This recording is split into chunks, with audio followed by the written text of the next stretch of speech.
প্রিয় দর্শক শ্রোতা, আজ স্বাস্থ্য বিষয়ক ভিডিওতে একটি গুরুত্বপূর্ণ রক্ত রোগ হিমোফিলিয়া নিয়ে আপনাদের সাথে কিছু আলোচনা করব। হিমোফিলিয়া হলো অতিরিক্ত রক্তক্ষরণজনিত অনিরাময়যোগ্য একটি বংশগত রোগ। এটি জিনগত রোগ যা বংশানুক্রমে দেখা যায়। তবে এই রোগটি ছোঁয়াচে বা সংক্রামক নয়।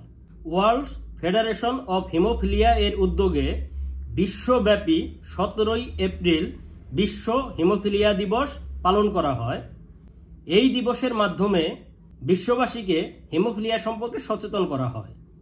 আর আমার দর্শক শ্রোতা এবং দেশবাসীকে হিমোফিলিয়া রোগ সম্পর্কে সচেতন করতে আজ কিছু কথা বলবো। আমি ডাক্তার রমেশ পত্তনদার। আশা করি ভিডিওটি মনোযোগ দিয়ে শেষ পর্যন্ত দেখবেন। এই রোগটি প্রথম ধরা পড়ে 1800 শতাব্দীতে। রাশিয়ার দ্বিতীয় জার নিকোলাসের শরীরে এই রোগটি ধরা পড়লে তখন বিশ্বব্যাপী আলোড়ন তৈরি হয় এবং বিশ্ববাসী এই রোগটি সম্পর্কে জানতে পারে। এছাড়া রানী ভিক্টোরিয়া হিমোফিলিয়ার বাহক ছিলেন এবং পরবর্তীতে তার বংশানুক্রমে অনেকেই এই রোগে আক্রান্ত হয়। এ কারণে একে রাজকীয় রোগও বলা হয়ে থাকে। আমাদের দেশে হিমোফিলিয়ায় আক্রান্ত রোগীদের সঠিক কোনো পরিসংখ্যান নেই। যুক্তরাষ্ট্রের রোগ নিয়ন্ত্রণ ও প্রতিরোধ কেন্দ্রের তথ্য অনুসারে বিশ্বে প্রতি 10,000 মানুষের মধ্যে একজন মানুষ এ রোগে আক্রান্ত হয়। সেই হিসেবে আমাদের দেশে 17 কোটি মানুষের মধ্যে প্রায় 17,000 মানুষ এই রোগে আক্রান্ত। তবে হিমোফিলিয়া সোসাইটি অব বাংলাদেশ এর তথ্য অনুসারে মাত্র 3,000 হিমোফিলিয়ার রোগী আমাদের দেশে শনাক্ত হয়েছে। অর্থাৎ বেশিরভাগ হিমোফিলিয়ায় আক্রান্ত রোগী কিন্তু শনাক্ত হয়নি। এছাড়া সংগঠনটির তথ্য অনুসারে শনাক্তকৃত 90% উপরের মানুষ এই রোগটির চিকিৎসার ব্যয়ভার বহন করতে পারে না। প্রিয় দর্শক শ্রোতা, আসুন একটি গল্পের মাধ্যমে আমরা হিমোফিলিয়া রোগ সম্পর্কে জানি। আসিফ ফুটবল খেলতে গিয়ে তার পা কেটে গেল। তার কাটা স্থান থেকে অনবরত রক্ত বের হতে লাগলো। তার রক্তক্ষরণ থামছেই না। এরপর আসিফকে নিকটস্থ হাসপাতালে নিয়ে যাওয়া হলো। সেখান থেকে উন্নত চিকিৎসার জন্য মেডিকেল কলেজগুলোতে প্রেরণ করা হলো। সেখানে পরীক্ষা নিরীক্ষা করে দেখা গেল আসিফের শরীরে ব্লাড ক্লটিং ফ্যাক্টর 8 এর অভাব রয়েছে। তাই তার রক্ত জমাট বাঁধতে দেরি হচ্ছে। পরবর্তীতে আরো হিস্ট্রি নিয়ে জানা গেল আসিফের নানারও এইরকম সমস্যা ছিল। চলুন আরেকটি গল্প শুনি। 5 বছরের ছোট বাচ্চা উৎপল, তার দাঁত তোলার সময় মাড়ি থেকে প্রচুর রক্তক্ষরণ হচ্ছে। কিছুতেই রক্তক্ষরণ থামছে না। তাকেও হাসপাতালে নেওয়া হলো এবং পরবর্তীতে দেখা গেল তার শরীরেও ব্লাড ক্লটিং ফ্যাক্টরের অভাব রয়েছে। আসুন এখন হিমোফিলিয়া রোগটি কেন হয় সে সম্পর্কে আমরা জানি। কাটা স্থানে রক্ত জমাট বাঁধার জন্য আমাদের শরীরে 13টি ব্লাড ক্লটিং ফ্যাক্টর রয়েছে। আমরা ছবিতে 13টি ব্লাড ক্লটিং ফ্যাক্টর দেখতে পাচ্ছি। একটু ভালো করে লক্ষ্য করুন, ফ্যাক্টর 8, ফ্যাক্টর 9 এবং ফ্যাক্টর 11। মানব দেহে ফ্যাক্টর 8 এর অভাব হলে হিমোফিলিয়া এ, ফ্যাক্টর 9 এর অভাব হলে হিমোফিলিয়া বি এবং ফ্যাক্টর 11 এর অভাব হলে হিমোফিলিয়া সি হয়। তবে এদের মধ্যে হিমোফিলিয়া এ অর্থাৎ ফ্যাক্টর 8 এর অভাব হয় সবচেয়ে বেশি। হিমোফিলিয়া এ রোগটি সবচেয়ে কমন। প্রিয় দর্শক শ্রোতা, হিমোফিলিয়া সম্পর্কে আরেকটু ভালো করে বুঝতে গেলে আমাদের ব্লিডিং টাইম এবং ক্লটিং টাইম সম্পর্কে একটু জানতে হবে।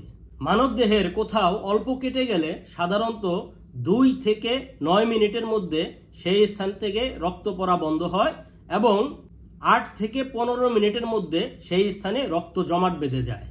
অর্থাৎ মানব দেহের স্বাভাবিক ব্লিডিং টাইম হচ্ছে 2 থেকে 9 মিনিট এবং স্বাভাবিক ক্লটিং টাইম হচ্ছে 8 থেকে 15 মিনিট। এই ব্লিডিং টাইম এবং ক্লটিং টাইমটা যদি অতিক্রম করে তাহলে অতিরিক্ত রক্তক্ষরণ হয়। তখন আমরা চিকিৎসকগণ ধারণা করে নেই তার শরীরে হয়তো ব্লাড ক্লটিং ফ্যাক্টরের অভাব থাকতে পারে। তখন পরীক্ষা নিরীক্ষার মাধ্যমে আমরা তা নির্ণয় করি। প্রিয় দর্শক শ্রোতা, এখন আসুন জেনে নেই কি কি লক্ষণ দেখলে আপনি বুঝতে পারবেন একজন ব্যক্তি হিমোফিলিয়ায় আক্রান্ত। শরীরের কোথাও অল্প কেটে গেলে অনবরত সেখান থেকে রক্ত বের হতে থাকবে, রক্ত জমাট বাঁধবে না বা রক্ত জমাট বাঁধতে অনেক সময় লাগবে। হিমোফিলিয়া রোগীর কোথাও কেটে গেলে বা সামান্য আঘাত পেলে কোনো কারণ ছাড়াই হাঁটু, কনুই, পায়ের গোড়ালি ফুলে যাওয়া, দাঁতের মাড়ি, পাকস্থলী, মস্তিষ্ক, ঘাড়, গলাসহ শরীরের বিভিন্ন অংশে রক্তক্ষরণ হতে থাকে। পেশিতে রক্তক্ষরণের ফলে কালো কালো দাগ দেখা যায়। ত্বক, পেশি বা নরম টিস্যুতে রক্তপাত হয়ে সেখানটা ফুলে যায়, যাকে মেডিকেলের ভাষায় হেমাটোমা বলা হয়। মাড়ি এবং মুখ থেকে রক্তপাত হয়, দাঁত পড়ে গেলে রক্তপাত থামানো কঠিন হয়। সুন্নতের পর প্রচুর রক্তপাত হয়, টিকা বা ইঞ্জেকশনের পরে সেখান থেকেও রক্তপাত হতে পারে। প্রসবের পর নবজাতকের মাথায় রক্তক্ষরণ হয়, মল বা প্রস্রাবে রক্তপাত হয়। নাক দিয়ে রক্তপাতের সময় তা বন্ধ করা কঠিন হয়ে পড়ে। প্রিয় দর্শক শ্রোতা, হিমোফিলিয়া রোগের তাহলে কারণ কি? আসুন একটু বিস্তারিত জানি। আপনাদের প্রথমে মনে রাখতে হবে, এই হিমোফিলিয়া রোগে সাধারণত পুরুষ মানুষ আক্রান্ত হয় এবং মহিলা মানুষ এর জিন বহন করে। কিন্তু এই মহিলা মানুষ যারা জিন বহন করে তারা অনেক সময় জানতেও পারে না তার শরীরে হিমোফিলিয়ার জিন রয়েছে। দর্শকবৃন্দ, আমরা জানি একজন পুরুষ মানুষের জেনেটিক গঠনে একটি এক্স ক্রোমোজোম এবং একটি ওয়াই ক্রোমোজোম থাকে। অন্যদিকে একজন নারীর জেনেটিক গঠনে দুইটি এক্স ক্রোমোজোম থাকে। তবে এই ব্লাড ক্লটিং ফ্যাক্টর 8 এবং 9 এর জিন বহন করে এক্স ক্রোমোজোম। এই এক্স ক্রোমোজোম যদি নষ্ট থাকে তাহলে ওই ব্যক্তির শরীরে ক্লটিং ফ্যাক্টর 8 বা 9 এর অভাব হয়। তাহলে আসুন এখন দেখি কিভাবে হিমোফিলিয়া রোগ হয় এবং সন্তান সন্ততি বা প্রজন্ম থেকে প্রজন্মে কিভাবে এই রোগটি ছড়িয়ে পড়ে। ধরা যাক একজন হিমোফিলিয়ায় আক্রান্ত পুরুষের সাথে একজন সুস্থ নারীর বিয়ে হলো, তাহলে তাদের সন্তানদের মধ্যে কি হিমোফিলিয়া রোগটি হতে পারে? নিচের ডায়াগ্রামটি আমরা লক্ষ্য করি। ডায়াগ্রামে আমরা বোঝার সুবিধার্থে প্রথমেই নষ্ট জিন, হিমোফিলিয়ায় আক্রান্ত জিনটি এক্স, সুস্থ জিন ওয়াই এবং আরেকটি সুস্থ জিন এক্সকে দেখিয়েছি। এখন হিমোফিলিয়ায় আক্রান্ত একজন পুরুষের সাথে একজন সুস্থ মহিলার যদি বিবাহ সম্পন্ন হয় তাহলে তাদের যে সন্তান হবে তাদের 2 জন কন্যা সন্তানই হিমোফিলিয়ার জিন বহনকারী হবে। অন্যদিকে তাদের 2 জন পুত্র সন্তানই সুস্থ হবে। আবার ধরা যাক একজন সুস্থ পুরুষের সাথে হিমোফিলিয়ার জিন বহনকারী একজন নারীর বিয়ে হলো, তাহলে তাদের সন্তানদের মধ্যে কি হিমোফিলিয়া রোগটি হতে পারে? একজন সুস্থ পুরুষের সাথে যদি হিমোফিলিয়ার জিন বহনকারী একজন মহিলার বিবাহ হয় তাহলে তাদের সন্তানদের মধ্যে একজন কন্যা সন্তান হিমোফিলিয়ার জিন বহনকারী হবে, একজন কন্যা সন্তান সুস্থ হবে, একজন পুত্র সন্তান হিমোফিলিয়ায় আক্রান্ত হবে এবং একজন পুত্র সন্তান সুস্থ হবে। আবার এমন যদি হয় একজন হিমোফিলিয়ায় আক্রান্ত পুরুষ মানুষের সাথে হিমোফিলিয়ার জিন বহনকারী একজন নারীর বিয়ে হলো, তাহলে তার সন্তানদের মধ্যে কি হিমোফিলিয়া রোগটি হতে পারে কিনা? চলুন আমরা নিচের ডায়াগ্রাম থেকে সেটি জানি।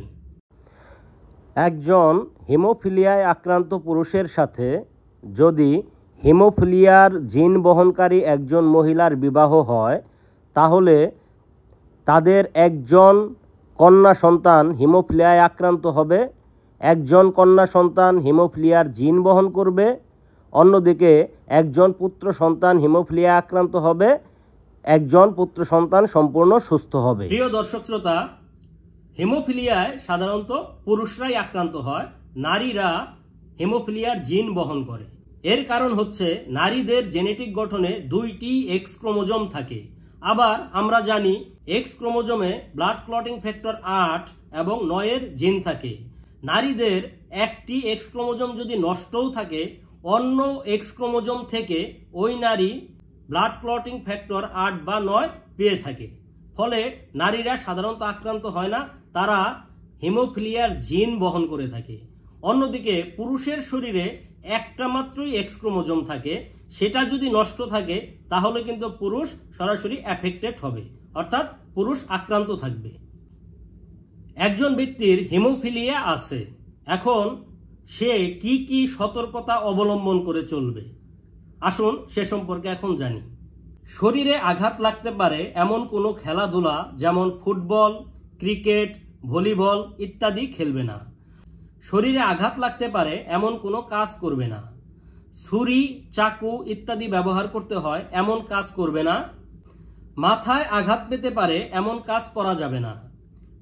যদি কোনো কারণে আঘাত পেয়েই যায় সেই অংশটাকে প্রথমত রেস্ট দিতে হবে। ঢাকার বাইরে অনেক দূর থেকে এমন কোনো রোগী আঘাত পেলে সে হয়তো তাৎক্ষণিকভাবে রক্তরোগ বিশেষজ্ঞ দেখাতে চাইবেন, কিন্তু তার উচিত হবে আঘাত পেলে প্রথমত 4 থেকে 6 ঘন্টা সেই স্থানটাকে রেস্ট দেয়া বা নড়াচড়া না করানো, একটু উঁচু করে রাখবে। সে সেখানে ঠান্ডা সেক দিবে, ভুলেও গরম সেক দেয়া যাবে না। ছোট কাটার জন্য সাধারণত চাপ এবং একটি ব্যান্ডেজ দিয়ে রক্তপাত বন্ধ করতে হবে, ঠান্ডা সেক দিতে পারে। বেশি কেটে গেলে ও প্রচুর রক্তপাত হলে তাৎক্ষণিকভাবে হাসপাতালে নিয়ে যেতে হবে। হিমোফিলিয়া রোগীর চিকিৎসা। প্রিয় দর্শক শ্রোতা, আমাদের দেশে হিমোফিলিয়া রোগীর সংখ্যা দিন দিন বাড়লেও এটি প্রতিরোধে এখনো কোনো ধরনের নীতিমালা তৈরি করা হয়নি। হিমোফিলিয়া রোগের চিকিৎসা ব্যবস্থাও অপ্রতুল। গ্রামাঞ্চল তো বটেই, এমনকি জেলা ও বিভাগীয় শহর পর্যায়েও এ রোগ শনাক্ত ও চিকিৎসার ব্যবস্থা নেই। হিমোফিলিয়ার স্থায়ী নিরাময়যোগ্য কোনো চিকিৎসা ব্যবস্থা বিশ্বে এখনো আবিষ্কৃত হয়নি। তবে যে ব্লাড ক্লটিং ফ্যাক্টরটির ঘাটতি রয়েছে সেটি ইনজেকশনের মাধ্যমে শরীরে প্রয়োগ করে এর চিকিৎসা করানো হয়। তবে এই চিকিৎসা অত্যন্ত ব্যয়বহুল। এছাড়া রক্তের সাদা অংশ যাকে প্লাজমা বলা হয়, সেই প্লাজমাতেও কিছু পরিমাণে ফ্যাক্টর 8 এবং ফ্যাক্টর 9 থাকে। সেই প্লাজমা ট্রান্সফিউশনের মাধ্যমেও এই হিমোফিলিয়া রোগের চিকিৎসা করা হয়। কিন্তু অত্যন্ত দুঃখের বিষয় হচ্ছে রক্ত থেকে প্লাজমা আলাদা করার জন্য যে মেশিন প্রয়োজন সেটাও বড় বড় বিভাগীয় শহর ছাড়া আমাদের দেশে আর কোথাও নেই। আশা করি ভিডিওটি আপনাদের ভালো লেগেছে। হিমোফিলিয়া সম্পর্কে আপনাদের একটি ধারণা দিতে পেরেছি, এবং আপনি নতুন হয়ে থাকলে হেলথ অ্যান্ড এডুকেশন এই চ্যানেলটি সাবস্ক্রাইব করে দিবেন, বেল আইকনটি বাজিয়ে দিবেন। দেখা হবে পরবর্তী অন্য কোনো স্বাস্থ্য বিষয়ক ভিডিওতে। ধন্যবাদ সবাইকে। সবাই ভালো থাকুন, সুস্থ থাকুন।